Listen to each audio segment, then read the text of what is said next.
Well, very exciting. Dr. Jerome Corsi is going to be working with us, putting out these super viral YouTube news presentations as this news and information breaks. If you just joined us, last hour, they believe they know who the forger is. The document itself is a manifest unprofessional fraud at every level. They're just basically knowing if they release it, once the mainstream dinosaur media commits to it, they will then have a stake in not being discredited and will then always defend the lie.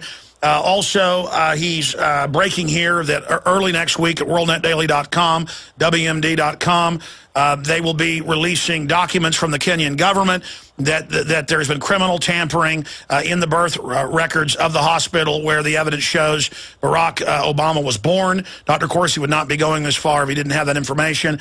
Also, it's now been confirmed what's in the book, written months and months and months ago, by major newspapers in the U.S., that the State Department was asked by Harvard to take the visa, the education visa, away from Barack Obama Sr. because he had all these other women pregnant and fake marriages. You can just look at Obama, folks. It's not his dad, but clearly the fact is they were probably not married, so you've got the bastard news coming out. Not that that's necessarily a bad thing. The point is, you know, life's a good thing, period. It's just that they've got something to cover up here, and that this is a composite. Dr. Corsi, is this the beginning of Barry Soetoro, a.k.a. Barack Obama's Waterloo? Because the info you've got in here with Indonesia and getting the dual citizenship, you know, federal law, he wouldn't be eligible on that. I think that's the smoking gun. Is this the beginning? And are they fleeing forward? And now that's why they're running on the birth certificate being real, this whole Made in America, this fundraising.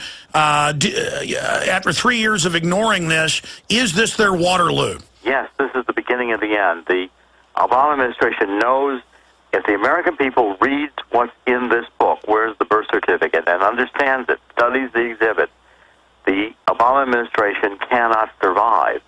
And the other thing, if people got to understand, I wanted the title to be Where's the Birth Certificate? Joseph Farah said, well, they could release the birth certificate. I said, if they do, it'll be fake, but that's what we want them to do, because then Obama will be committed, Obama will have to own that document, and the minute we can prove that that document is fraudulent, the Obama administration crashes. Why would they bet everything on such a fraud? The CIA, the State Department, they're masters at putting out near-perfect forgeries. It was the only thing they could think to do. They had to forge it within the group. They couldn't go outside the group. They picked the best. He wasn't that good. They were stuck with it. And they used the strategy. They decided they'd go with this strategy to try to preempt the book. Remember, they can't stand the publication of this book. Once the American people read Where's the Birth Certificate, they've got enough information to know that Barack Obama is not eligible to be president. He's not even who he says he is. That's why all these documents are being hidden. And the administration can't stand that anybody will read it, so they say, let's rush together, let's put the birth certificate out. It's the only thing they had left to save themselves, that we can count on the mainstream media, they'll say the story's dead. All the while I'm saying, okay, look, I'm going to take a hit. For a while it's going to look like I'm not credible, but when we prove the birth certificate's a fraud, when we prove there's no patient records for Ann Dunham at Kapiolani, then the administration crashes, and they crash criminally. I suffer a little bit of a hit for a while where they make fun of me.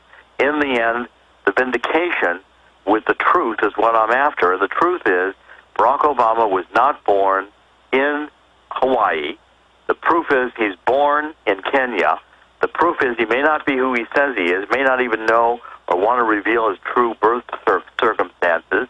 And he was a dual citizen, which independently disqualifies him at birth from his father, if that was his father, in Kenya, and in Indonesia from his stepfather when he became Barry Soetoro Soebaka.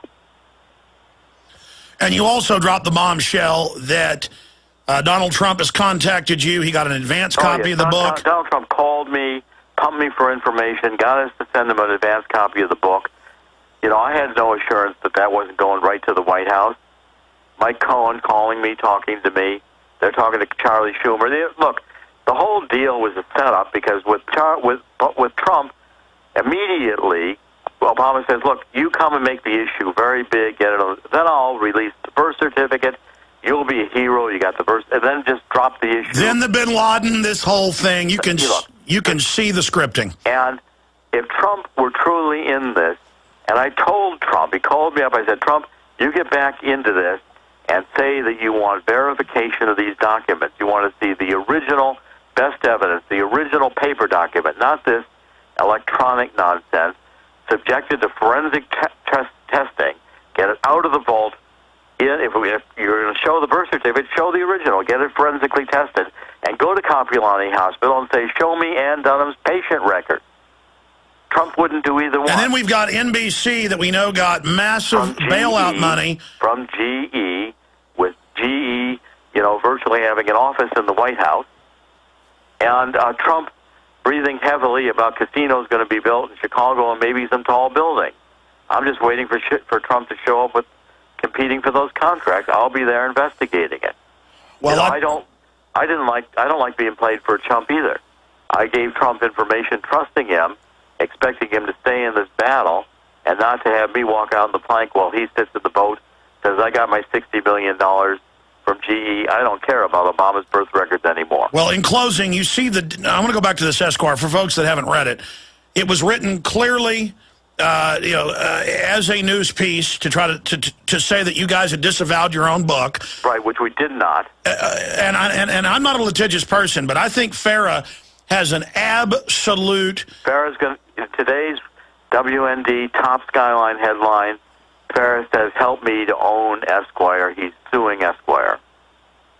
Well, you have to, because we will. This is a new level. I mean, just a month ago, we got the internal George Soros Media Matters documents where they said we're going to destroy alternative conservative media. And correct. You go there, I'm attacked almost every day. I'm seen as conservative, even though I'm just a constitutionalist and nonpartisan. I'm attacked every day. And so we know we're on the list, and they say we're going to infiltrate, we're going to destroy, we're going to use after the sponsors. We're going to use spies. They said they're targeting now companies like Orbit. They're saying if you advertise with Fox, we're going to run a national campaign.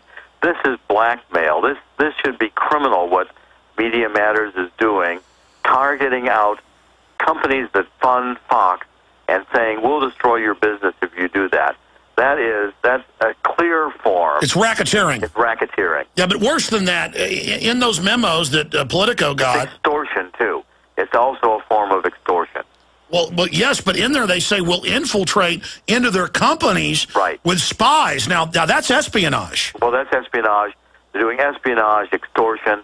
This is, these are thug tactics capable of Chicago. And if that's what Soros wants to do, funding Media Matters, so be it. But I think it's criminal. I think it's a RICO violation. Well, there's infiltrating and getting your people hired into companies to, quote, destroy them. It's absolutely beyond the pale. What what they tried to do, with getting us with this magazine, going out and saying the book had been pulled from the shelves, when that's completely untrue.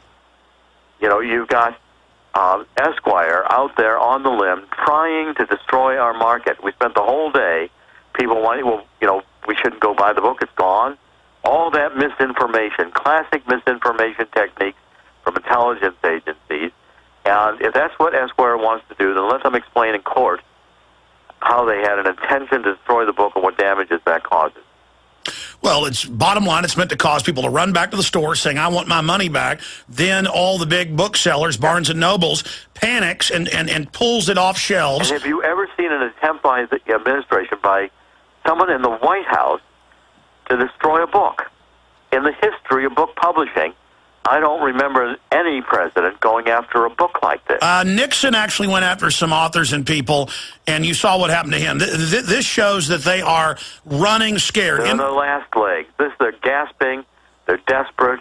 They're using fraudulent methods. They're using strong-arm tactics. And I'm an author. They want to vilify me. If that's what they have to do to stay in the White House, so be it. I'll tolerate that for a while.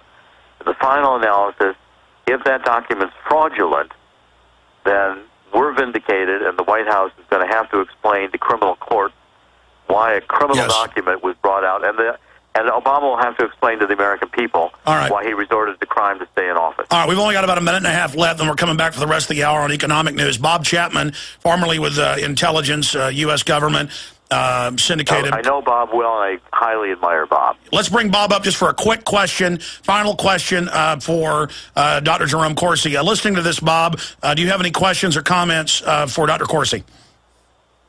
Well, I love his work, and I am absolutely thrilled that he's done it, and I think there's a good chance he can take him down with it. And so everybody who's listening should be proud of Jerome Corsi. Well, I want to endorse Bob's newsletter. I've been reading it for years. It's the best, most insightful newsletter in the business. I rely on it. Well, there's no doubt, Dr. Corsi, you hit the barbed wire with this, and you're always a very careful person, and I've read the book. There's definitely a cover-up going on here, and that itself in law is a crime, covering up a crime. They're desperate, something's going on, and they put out this shoddy fake. There's no doubt about that, and so are they trying to cover up he's a bastard? Now, that's what Wayne Madsen has said, and I don't think it's necessarily that they care that he's a bastard. What they're covering up is that the mother, desperate to find Obama and to induce him to be the father, took on her own a trip to Africa to try to convince the family she should be the princess. That's the story. Yeah, because he was in line to get into politics. And Barack Obama Sr. couldn't care less, and the family couldn't care less. They took this crazy girl over to Mombasa Hospital and let her have her baby. They sent her home. That's her missing 6 months, and she goes to Seattle. All right, Dr. Corsi, thank you so much. Let me say bye to you during the break. We're coming back with Bob Chapman on a host of issues straight ahead. Stay with us. Visit Infowars.com and PrisonPlanet.com. When you're on the site, you can also tune in 24 hours a day to my daily radio broadcast. There's also a free iPhone app to listen to the syndicated radio show when and where you want.